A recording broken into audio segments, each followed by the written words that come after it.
Greetings, kindred. I am Voivode Maquette, and this is our World of Darkness. It's Thursday, so it's time for another clan discussion. So, settle in, pour yourself a glass of something red, and let's discuss one of the clans, shall we?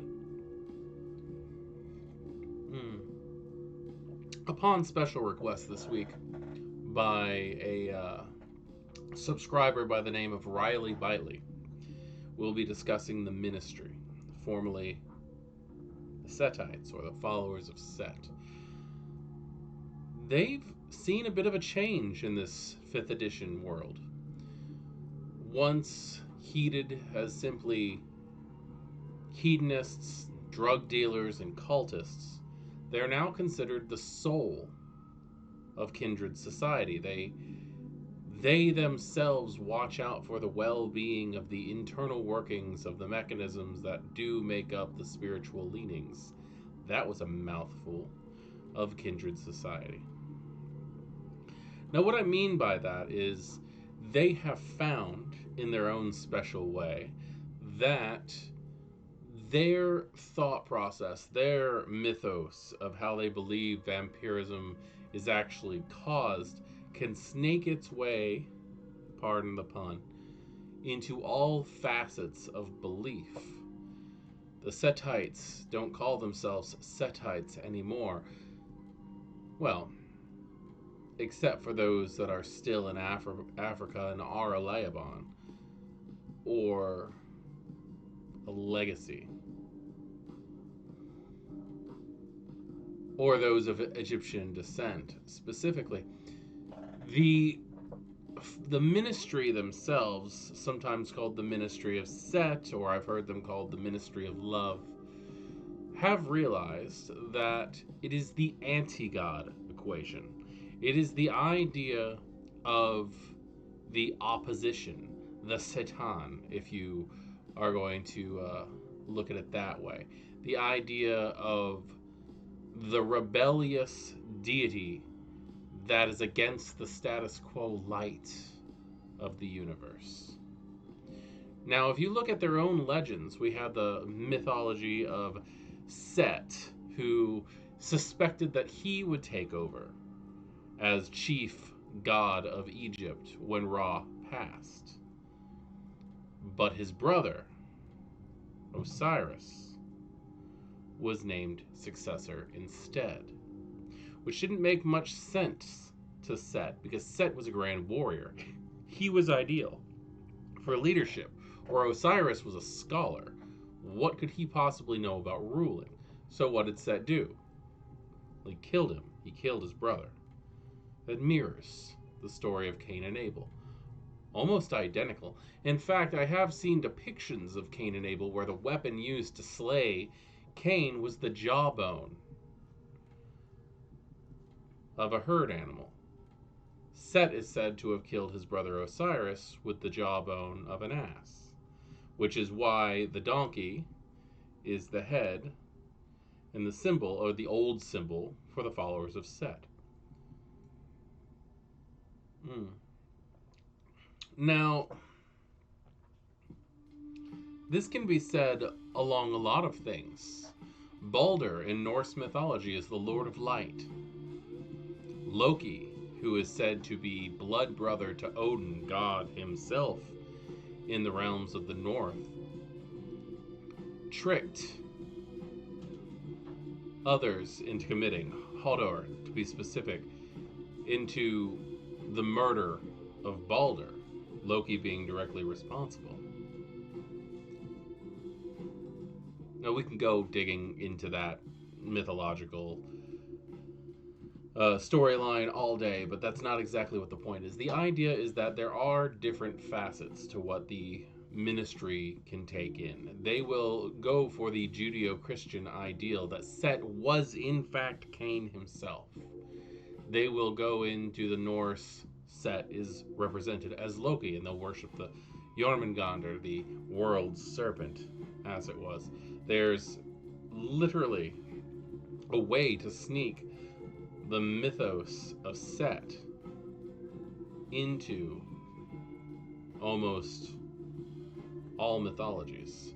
Therefore, the Setites do not have any problem with ministering, being the ministry, to all forms of religious views in the Cainite society. Not even just Cainite society, they also do this for the kine as well. Now, where does that leave them in their personal beliefs? Well, Set never rose as he was supposed to, and I think the majority of them have beliefs that Set, in fact, is dead. In the mythos itself, he was punished for his crime. Nearly the same as Cain. He was removed from life, and he was forced to wander the lands of Duat, very similar to the lands of Nod. And eventually he gained the powers that he gained. He gained the disciplines. Same as Cain. Now, there's countless similarities, but I think that the ministry themselves have finally realized that Set is not coming back. And it is not about blind devotion in following a dead god. The idea is that Set is within all of us, specifically them, but the very essence of Set, the rebellion that was Set, the need to reach high and to educate others in his own view, that is the ministry. And that is also why the ministry is not only a clan, it is also a cult. It is also a church in and of its own right. Its members are the temple themselves. They house Set within themselves, or Cain within themselves, or Loki within themselves, or Coyote within themselves, or many of the other countless epitaphs that Set goes by in these modern nights. Now, when I say that they're not just a clan, but they're also a cult, what I mean by that is you will find, and we'll just go ahead and separate it right here, you will find the ministry, which contains the ministers, and the ministers themselves are of the follower of Set bloodline. They are of the clan that is the followers of Set. But you can also find other ministers or followers of Set who are in fact of other clans. The Hecata have a good number of those, especially followers, or especially Hecata who were once Zemeti. They have chosen not to fully pull in their lot with the Hecata, and they're more in the ministry side of things. The same can be said for any clan, though. I can see Toreador being highly swayed into the luxurious lifestyle that the ministry has to offer. Tempting, yes, but that's the point. Ministers don't want to indulge in these hedonistic and decadent practices. It's not about that. Yes, it can be fun, but it's not about devoting your life to that. It's finding what people are addicted to and then helping them to overcome these addictions, to find the living light inside of themselves, to get past all of the holdups that come with addiction and prove that you yourself, your soul, is stronger than anything that an addiction to drugs or alcohol or sex or just lavish, slothful lifestyles can actually hold. The idea is that they are finding who can be used and who can be trained. Because those addictive individuals who cannot shake their need for their substance or their lifestyle are easily swayed into doing your bidding without even use of blood. You can use their own weaknesses against them. That's what it means to be ministry. Those who can rise above should be embraced. And those who are embraced are not even forced into the cult of Set at that point. They're allowed, as long as they're not releasing ministry secrets out into the world, they're allowed to go off and do their own thing and eventually find their place in the world, because it is all about individual spirituality when it comes to the ministry. They are known as liars. They are known as con men. But the best con men are the ones who actually understand what they're talking about. And the only way to understand is to experience, to overcome your own weaknesses, which is why they tell their child to go off into the world and then come back when they are ready. Obviously it works because the ministry is quite large. Now, political situations and climate in the ministry have changed quite a bit. I think they were actually going through the rebranding phase of their existence before all this happened, but not too long ago, this little thing called the Beckoning started happening, which I'm sure some of the elder Setites may have had issues with this. But the real problem was that the Sabbat, following the Beckoning, following the individuals who were being called away from their homes, the elders who were targets for the Sword of Cain, they were being called to ministry lands. They were being called to the strongholds of Setite power. And with them came the Sword of Cain, the destructive force of Cain. And they found that it is a very bad time to be an independent clan. And where in the Vampire the Masquerade 20th edition they had similar issues with the Sabbat, and they were able to team up with the Giovanni and form the Independent Alliance. The Giovanni are not exactly in their tip-top shape any longer. The Giovanni have melded deep into the Hecata.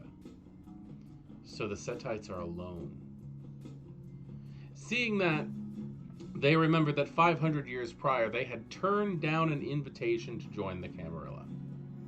Raphael de Corazon, the Toreador founder of the Camarilla itself, raged on about how much he hated those snakes after they walked out, calm to their face, hysteric to their backs. Of course, he was not exactly the most eloquent individual. He was a poser. I'm sorry to all you Toreador out there who do not want to admit the fact that your founding clan member in the Camarilla was in fact a poser, but he had no talent of his own. He was a talker. He had a voice, but he was a con man. He knew how to take other people's ideas and take the credit for it. Now, 500 years later, they find themselves in Paris at a hotel. And at this hotel, they're signing the documents. They're giving the gifts, which may or may not have included some sarcophagi filled with some ancient members of their clan. After everything's said and done and the deal was made, the Setites, the ministry, were now members, full-fledged members, a pillar clan of the Camarilla. An incident occurred.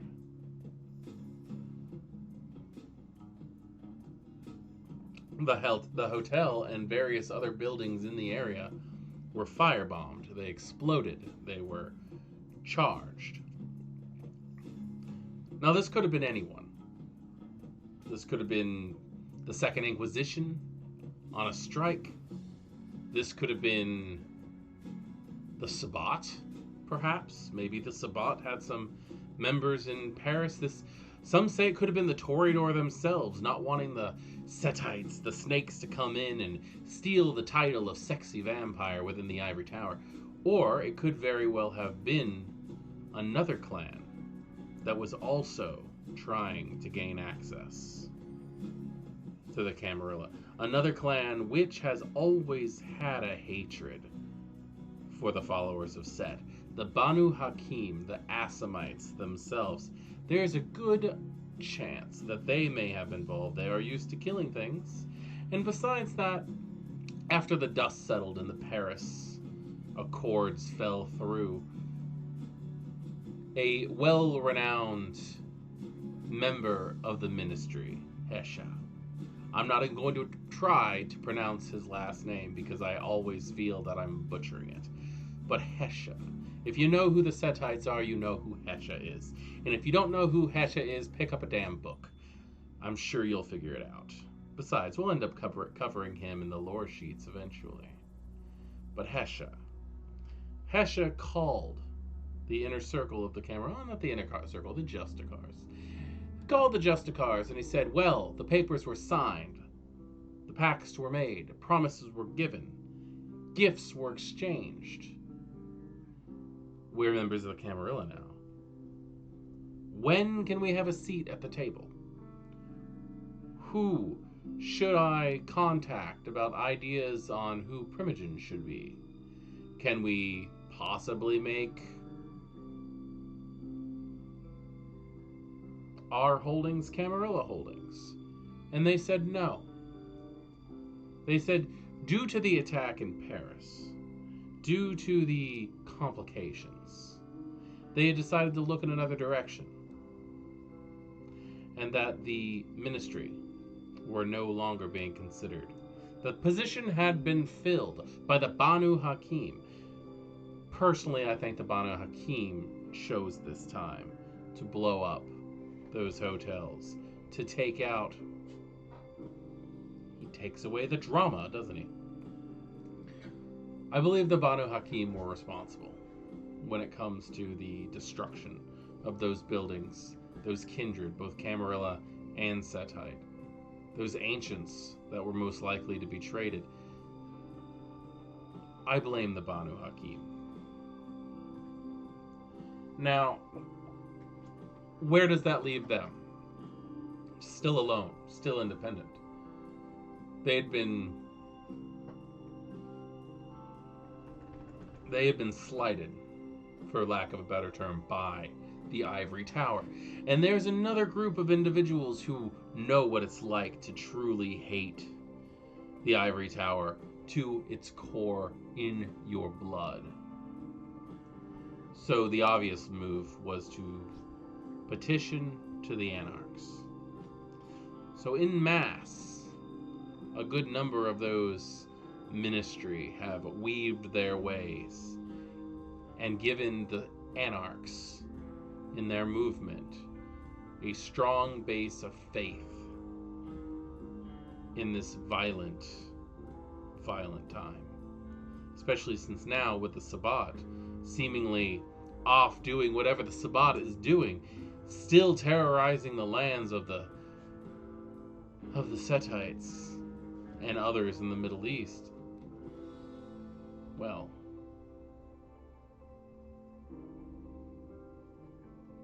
it's time to do what you need to do. And the Anarchs really are the best ideals. Besides, the Anarchs have the Bruja now. Now, they always had the Bruja, but now they strictly have the Bruja. They have the Gangrel now. Yes, more members with Protean. Protean is so spicy when it comes to the Setites, don't you think? So, what are we looking at when we come to ministry? When it comes to the mechanics, what does V5 say? Well, unlike a couple of the clans, their disciplines have not truly changed. Not really. They have Obfuscate, which they use to conceal themselves and to craft illusions of self and bring people under their sway, as well as they have their presence. They still have their presence, which can be used in the same faction, but more direct on bringing people under their sway. And they have what they would call Serpentis, which Serpentis, myself and other storytellers that I'm in contact with, have always believed that Serpentis does seem like a mutated brand of Protean. And therefore, the World of Darkness has gifted us with Setites who have Obfuscate, Presence, and Protean. But their Protean is specialized. It is specialized specifically for them. Because as the book says in the Anarch Guide on page 184 of at least my printing, The ability to change the body's form, whether to extend monstrous fangs or take the shape of an animal, sometimes known as Serpentis within the clan. The ministry uses the ability to awe observers, but also to have use of its many novel ways of escaping harm. They will often adopt the form of a snake over that of a wolf, but can meld with the earth to avoid sun alongside any gangrel. I'm not opposed to the way that this works. I think that there are always some questions on how specific levels of Serpentis in older editions worked. The shape of the serpent was always nice. It was just a reskinning of shape of the beast. And as somebody who has personally worked with reptiles, I can tell you the description of a monstrous 10-foot long cobra isn't that strange. Cobras can get quite large. I would think that is a big cobra, but I would not look out of the ordinary of it. Now, going into old editions, we also had our wonderful, wonderful flaws of the clans. And the flaws for clan Setite, or the followers of Set, they received extra damage from sunlight, and they also received damage from normal bright lights shined at them. This has been modified slightly to fit the new venue of V5. The Bane, as it is now called, the blood of a minister abhors the light. When exposed to direct illumination, whether natural or artificial, members of the clan recoil. Ministers receive a penalty equal to their Bane severity to all dice pools when subjected with bright light directed straight at them. So their trait's down, they're distracted, they don't want to be in the spotlight, you could say. Also, add their Bane severity to aggravated damage taken from sunlight. I like that. I like the idea that it's different depending on what your blood potency is. How close to Set are you, you might say? How exactly does the thickness of the blood affect things like that? Now, in V5, we also have these beautiful little things called clan compulsions, which is truly the antediluvian, the founder of the clan, whether you believe in them or not, snaking their way through your blood and coming out at the worst times. This gives you the ability to play something out of the ordinary, but still on occasion be nudged into participating in the norms of the clan. You might have a Toreador who has no interest in art, who doesn't want to be a socialite. This is a person who possibly they were mistakenly embraced. They claim the credit for something that somebody else did. True posers, you might say, but doesn't want to be in this, and it'll urge them to be more of a Toreador. The Bruja, you may have somebody who's completely compliant, in the wrong place at the right time, maybe a shovel party, who the hell knows. But as they're embraced, their compulsion forces them to be more rebellious. It forces them to disobey orders. It forces them to be a stereotype of their clan. And that's why I love clan compulsions. And with the ministry, it is no different, because ministry's compulsion is transgression. This is exactly something that I see as perfect for the clan of snakes, the kings of lies. Set teaches that everyone's mind and spirit are bound by invisible chains of their own making. Their blood chafing at these bindings, the ministry suffers a burning need to break them. Vampires receive a 2 dice penalty to all dice pools not relating to enticing someone, including themselves, to break a chronicle or a chronicle tenant or a personal conviction, causing at least one stain at the end, and is ending this compulsion. So the idea is that you need to tempt people to go to break their boundaries. It's not seen as oh, I want to make them sin. No, it's seen as I want to liberate these individuals, including myself. I'm holding myself back. These tendons, these convictions are nothing but chains of our own making. And much like Set preached to his followers, it is time to break those chains. And the followers of Set do that just ecstatically. Now, at this point, I would typically go into the wonderful disciplines of the clans, but as we have already gone over Clan Gangrel and talked about Protean, I just want to talk about the variations when it comes to this, the amalgams that make the Setites' powers serpentous. Now, that being said, the first one is actually not even a Protean. It is a presence power, and that is level 1 presence, Eyes of the Serpent. Instead of taking Awe or Daunt, as a Toreador or a Ventrue might do, you have the ability to take the power Eyes of the Serpent, as long as you have at least one level of Protean. This is an amalgam discipline, a mixture of the two. You have found a way to force the beastly powers of Protean to affect your eyes in an enticing way. The eyes of the vampire turn into slitted serpent-like orbs, able to freeze a mortal meeting the vampire's gaze in place. The user can even mesmerize other vampires with this power, though the effect is short-lived and likely to rouse the victim's ire. The cost is free. Nothing to do with that. You don't need to utilize the blood for this. Dice pools are charisma plus presence versus wits plus composure. System. By catching the eye of a mortal, you can see the rules for avoiding eye contact on page 255 of the core book for victims who are actively avoiding eye contact. The vampire can immobilize a victim, keeping them frozen in place as long as they themselves maintain eye contact. The effect can only be maintained on a single victim at a time and ends if they suffer damage or are forcibly removed. Speech is still possible, though shouting is not.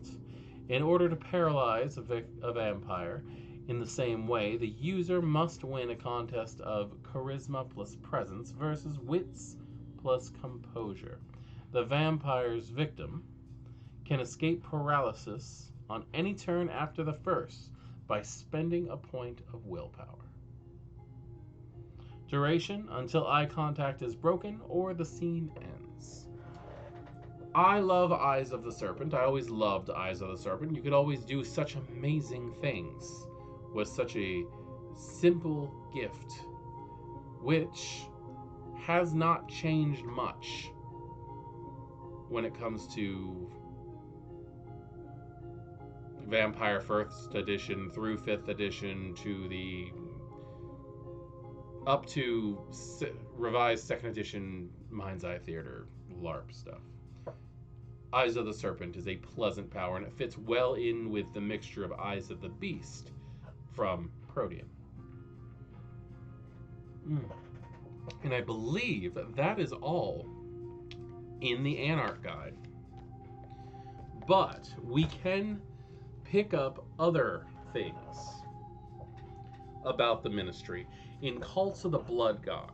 Now, Cults of the Blood God goes on for pages upon pages upon pages on lore on the Church of Set and how the Setites want to go through. And I'm sure at some point in time I will go into great detail on that one, especially if somebody asks for me to do that, take priority in Cults of the Blood Gods.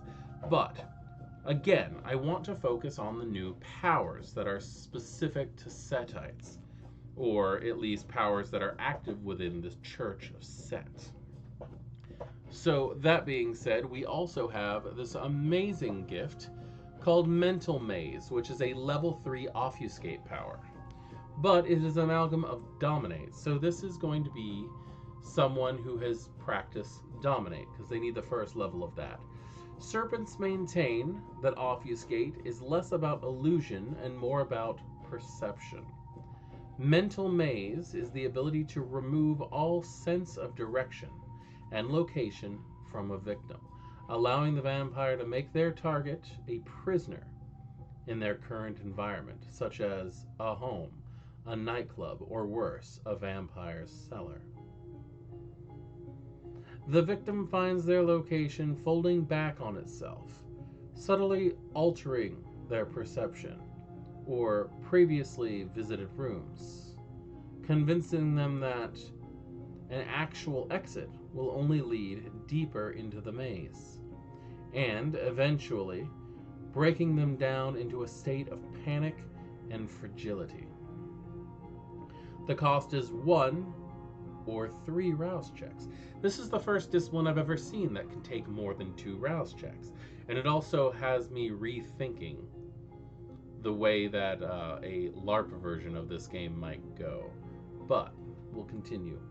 The dice pool: charisma plus obfuscate versus the wits and resolve of the target. The system: the vampire personally speaks the words "you cannot escape" to the victim and rolls a charisma plus obfuscate versus the target's wits plus resolve, with lower generation vampires being able to negate the roll with a willpower point as per dominate characteristics. On a win, the victim struggles to find their way out of the building they're in. An additional 2 rouse checks allows this power to be used in a single room or a densely packed outdoor environment such as a construction site or a forest. Mortals cannot attempt to escape, but supernatural creatures can make a resolve plus awareness test, each seen using the vampire's initial success as the difficulty, suffering a point of superficial willpower damage for every missing success if they fail. This roll cannot benefit from teamwork, as any guidance given does not match what the victim sees. This power ends if the environment becomes dangerous, like the building catches fire, unless the vampire has terminal decree, which would make it work even past that. The duration is for 1 night. That's fun. It reminds me a lot about the Mycotheria discipline, Chatteling Ward, that the Chiasid used to use to get people trapped in doorways. Now the next discipline is a level 3 presence, True Love's Face. This is an obfuscate 3 amalgam. So you have to have at least 3 levels of obfuscate, as well as the 3rd level of presence being True Love's Face. Using a potent cocktail of concentrated emotions and illusions, the vampire can alter a mortal's blood resonance or even risk a vampire's connection to humanity. The victim, and only the victim, perceives the vampire as a mortal they have strong emotional ties with, such as hate for a rival, passion for a new lover, or complicated feelings a vampire holds for their touchstone. That's interesting. Cost: 1 rouse check. Dice pool: manipulation plus presence versus the composure and wits. System: to impersonate someone the victim has strong emotions for, the vampire must know their appearance and what the victim feels for them. How they uncover this will vary between vampires. When activated, the storyteller rolls a hidden contest between the user's manipulation plus presence and their victim's composure plus wits, where failure means the visage holds no emotional charge, which is deeply uncanny and sours any social interaction with the victim. It also prevents from falling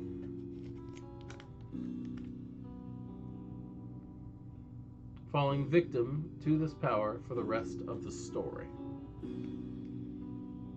On a win, the vampire adds their presence rating to any roll for affecting the mortal's resonance or a vampire's emotional state. Appearing as a vampire's touchstone is a dangerous game, especially if the victim possesses sense the unseen. But, played right, it can lead to stains for the victim to see their touchstone appear to become damaged or detached entirely through shifts in behavior, ideals, or even apparent death. The duration is one scene. Now, this is actually the reason why, this next one is the reason why I chose to bring out the Cult of the Blood God book. I could have just said, get Cult of the Blood God, and we'll discuss things later, but there's a very interesting Protean gift in here. It is level 5 and is Fortitude Amalgam 2. This used to be the 5th level of standard Protean, and I think it's one of those important things to think about, is that the Heart of Darkness is a thing that is still practiced in 5th edition. Practiced almost exclusively by vampires within the higher echelons of the Church of Set, this power enables a vampire to remove their own heart and store it outside the body. The vampire's flesh and bone warp as the vampire reach their hand into their bare chest without need for incision. Their bone and muscle and flesh opens to them. They don't have to reach in and rip it out. After which point they remove the heart. This power is not without risk to the practitioner and can only be used by a vampire on themselves. The vampire typically places the heart in a ceremonial canoptic jar or urn, though there is no restriction as to where the heart can go. Many cult-minded kindred take advantage of the fact that the organ can retain vitae and even slake their hunger from afar by receiving ritualistic blood donations. For as long as it is removed, the vampire is immune to staking attempts, unless a stake is driven through the removed heart. The vampire's emotions are detached, metaphysically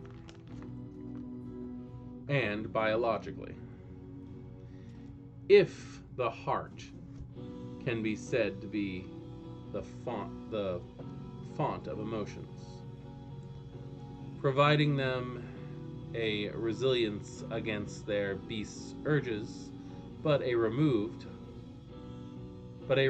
from compassion and warmth. So they don't tend to frenzy often after this ritual has been completed on them. But they also don't feel anything.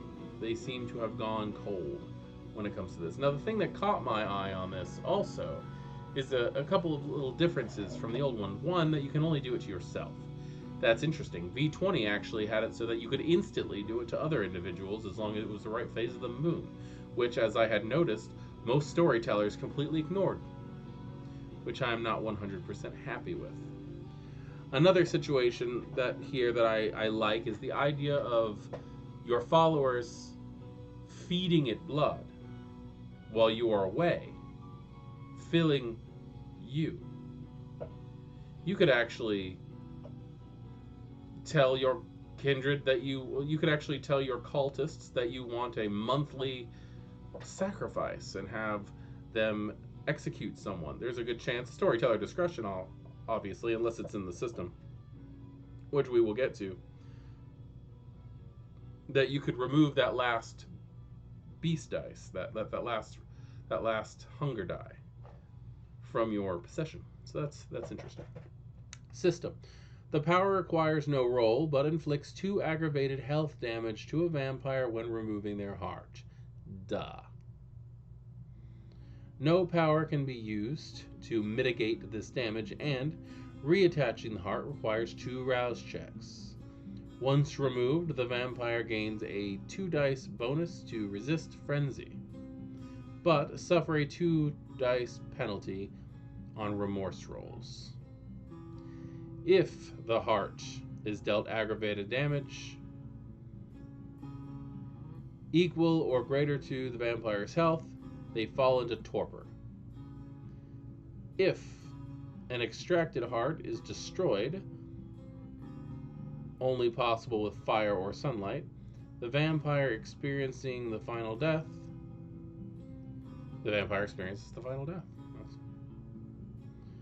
While the heart is removed, the vampire's body cannot be staked unless the heart is located and separately impaled, in which case the vampire falls paralyzed. If blood is fed to the heart, it will slake the vampire's hunger as normal, even blood bonding them if fed kindred vitae from a victim. And the heart can be fed from in the same way. So you can feed, if you find it, you can feed from a setite from a distance. That's quite interesting. Possibly leading to diablerie. The vampire is still susceptible to death via fire or sunlight, even without a heart. Duration permanent or until the heart is destroyed or returned.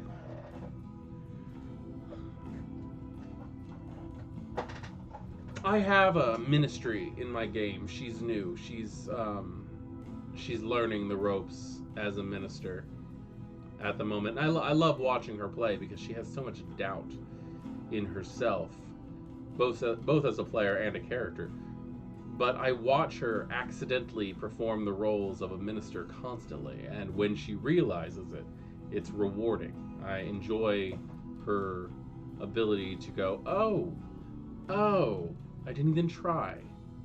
Because they don't. They just act upon it. They are the faith. They are the heart.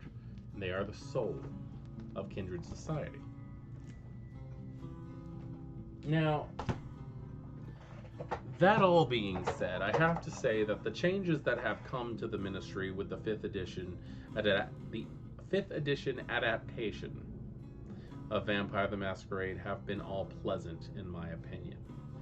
I don't miss the things that they took out. I don't care that they don't have Skin of the Adder anymore. I don't care about any of that. I really don't, because they have given us things that tend to make it work better, in my opinion. And the idea that Serpentis itself is just rebranded Protean makes it all the more interesting and fits into stories a lot better than them just being some mysterious legacy from Africa. That typically is also an ignored fact, that they are in fact a legacy from Africa.